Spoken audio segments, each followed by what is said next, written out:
Voters in the UK are heading to the polls for the country's third general election in less than 5 years. Boris Johnson is hoping to remain as Prime Minister and break the Brexit deadlock. The latest opinion polls show the race tightening after Johnson's commanding lead of previous weeks, with a hung parliament still a real possibility. UK's Labour leader Jeremy Corbyn is considered very unlikely to win a majority, but will be hoping for that hung parliament and the chance to negotiate with minor parties to become Prime Minister. In that case, the success or failure of the Liberal Democrats and Scottish National Party will become crucial. Benjamin Hall has more.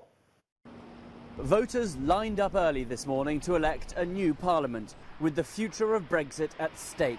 The 5-week campaign was dominated by the Brexit debate, with Prime Minister Boris Johnson vowing to take the UK out of the European Union as soon as possible. Whether you voted leave or remain, I think it's time for this country to come together and move on and honour the will of the people of this country. His main opponent, Jeremy Corbyn of the Labour Party, is proposing another Brexit referendum. Polls have favoured Johnson's Conservatives, but other anti-Brexit parties like the Liberal Democrats could join with Labour and block Johnson from another term as Prime Minister. Those parties now scrambling to get as many of their voters to the polls as possible. What we're trying to do is get people to prioritise their vote because this election is so important. It's a generational one-shot. This election was called 2 years ahead of schedule when lawmakers became deadlocked over the government's Brexit plan.